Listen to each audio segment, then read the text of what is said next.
శ్రీ మహాగణాధిపతయే నమః. శ్రీ గురుభ్యో నమః. అపార కరుణా సింధుం జ్ఞానదం శాంతరూపిణం శ్రీ చంద్రశేఖర గురుం ప్రణమామి ముదాన్వహం. దేవుని స్వరము ప్రథమ భాగము. ప్రవచించిన వారు శ్రీ కాంచి కామకోటి పీఠాధిపతులు శ్రీ శ్రీ శ్రీ చంద్రశేఖరేంద్ర సరస్వతి మహాస్వాములు వారు.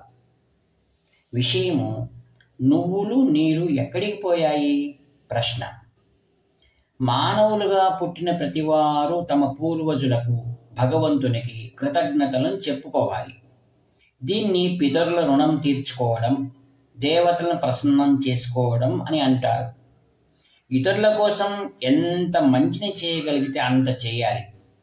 ఆతిథ్యం, కనీసం ఒక్కరికైనా భోజనం పెట్టాలి, ఇవ్వాలి. తిరుక్కురుల్లో విరుందు అనగా విందు అంటే ఇదే. దీనిని మనుష్య యజ్ఞం, మనుష్యులను సంతోషపెట్టే యజ్ఞం అని అంటారు. ఇంకొకటి బ్రహ్మయజ్ఞం అని ఉంటుంది. బ్రహ్మం అనే పదానికి పలు అర్థాలు ఉన్నాయి. ప్రస్తుత సందర్భములో దీనికి వేదాలు అని అర్థం. వేద పఠనం అనగా వేదాలను ఉచ్చరించటం, వేద పాఠనం అనగా వేదాలను నేర్పటం. ఈ రెండు బ్రహ్మయజ్ఞాలు. ఇది ఋషులను సంతృప్తి పరచడానికి చెప్పారు. ఇది అందరూ చేసేది కాదు. ఇది బ్రాహ్మణ జాతిలోని వారు మాత్రం అందరి ప్రయోజనాల కోసం చేస్తారు. మరొకటి భూతయజ్ఞం. అది అందరూ అనగా బ్రాహ్మణేతరులు చేయగలిగినది. ఇది మనుష్యేతర ప్రాణులను అనగా మనుషులను కాక ఇతర ప్రాణులను ప్రేమతో పోషించటం. మనందరికీ పితృ, దేవ, మనుష్య, భూత యజ్ఞాలను ఏదో ఒక విధంగా చేయవలసిన అవసరం ఉన్నది. వైదిక ధర్మం ప్రకారం తనకు చెందిన పనిని ఆచరిస్తూ దాన్ని భగవదర్పితంగా చేస్తూ ఉన్న ప్రతివాడికి అదే బ్రహ్మయజ్ఞం అవుతుంది. వైదిక నియమ సూత్రం ఏమి చెబుతుందో తిరువళ్ళువర్ ఒక కురల్లో దాన్ని ఇట్లా చెబుతాడు: మనందరం మన తల్లిదండ్రుల పట్ల, పితరులైన పూర్వీకుల పట్ల మన కర్తవ్యాన్ని నిర్వర్తించాలి. మనకు వేదాల సారాన్ని అందించిన కవయిత్రి ఔవయ్యార్ మన అమ్మా నాన్నలే మనకు తెలిసిన తొలి దేవతలు అని అంటుంది. తల్లిదండ్రులు జీవించి ఉన్నప్పుడు మనం వారి పట్ల వినయంగా ప్రవర్తిస్తూ వీలైనంతగా వారికి కావలసిన సౌకర్యాలు కల్పించాలి. వారు మన కొరకు చేసిన త్యాగాలన్నింటికీ బదులుగా మనం వారికి ఏమీ ఇవ్వలేము.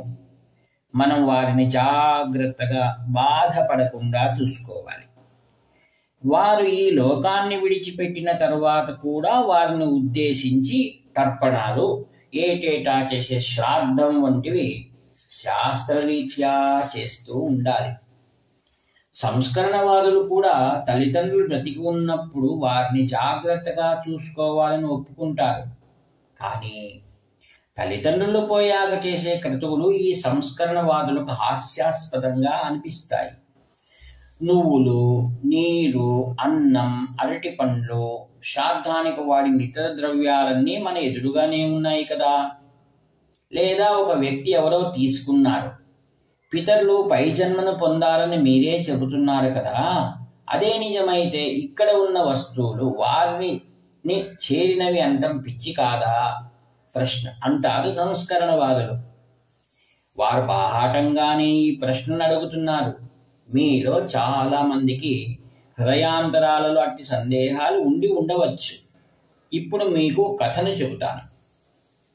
ఒక వ్యక్తి తన కొడుకును చదువు కోసం పట్టణంలో ఉంచాడు.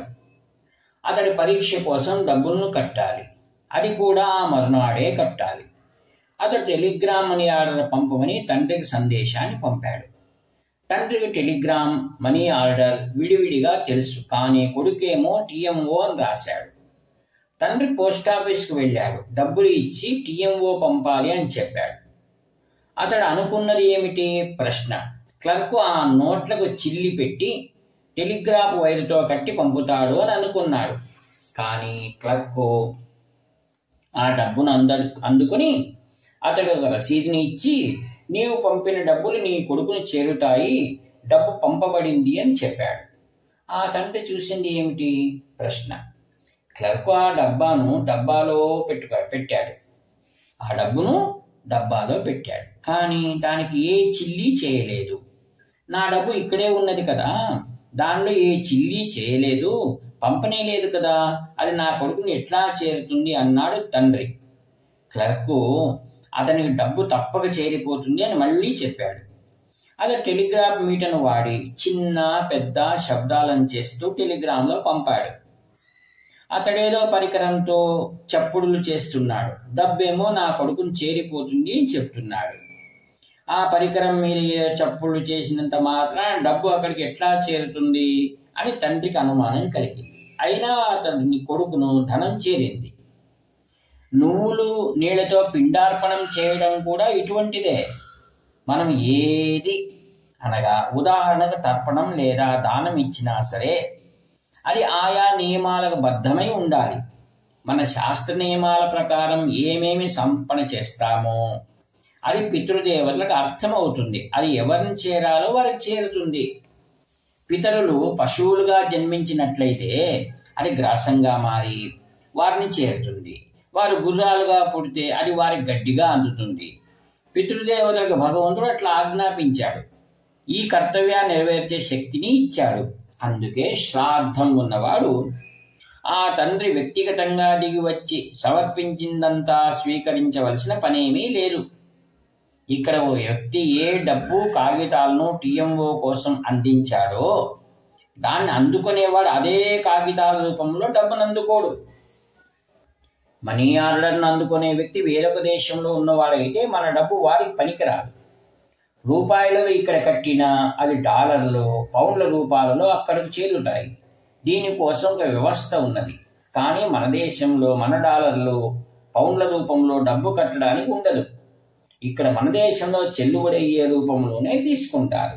అదేవిధంగా శాస్త్రాల్లో చెప్పినట్టు నువ్వులు, అరటిపండ్లు ఇత్యాదులు ఇక్కడ అర్పణ చేసినవి అనువైన రూపంలోకి మారి పితరులకు వారి కొత్త జన్మలో తాము ఉన్న స్థితిలో ఆహారంగా అందుతుంది. మన పితరులకు మనం కృతజ్ఞతలను చూపటం మన శాస్త్రానికి ప్రాముఖ్యం ఇవ్వటం అనేది ముఖ్యమైనది.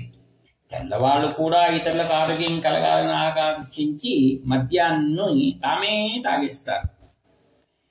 ఇట్లా చేయటం వల్ల తమ మానసిక భావనలోని శక్తి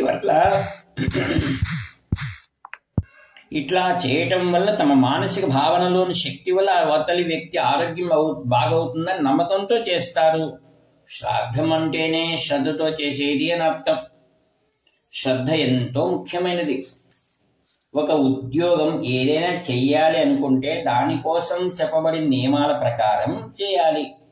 ఒక ఉత్తరాన్ని వ్రాసినప్పుడు నేను నా ఇష్టం వచ్చినట్టు ఇట్లాగే చిరునామాను వ్రాస్తాను, నా లేఖను ఉత్తరాల డబ్బాలో వేయటం ఎందుకు, మా ఇంట్లో ఇంకా మంచి డబ్బా ఉన్నది అందులో వేస్తానని అంటామా? ప్రశ్న. అది కేవలం మానసిక భావనే అయితే ఏ క్రియతో సంబంధం లేకపోతే మనం ఎల్లలు లేనంతగా ప్రేమ, సమర్పణ భావం, జ్ఞానం అవి చూపగలం. కానీ అది ఒక క్రియావిధితో సంబంధించినప్పుడు అట్టి పనికి ఉన్న నియమాలను తప్పక పాటించాల్సిందే. హరి ఓం తత్సత్ బ్రహ్మార్పణమస్తు. వ్యాఖ్యాత మీ ప్రియమిత్రుడు నివర్తి నాగభూషణ శర్మ. హర హర శంకర జై జయ శంకర, హర హర శంకర జై జయ శంకర, హర హర శంకర జై జయ శంకర. 7483229249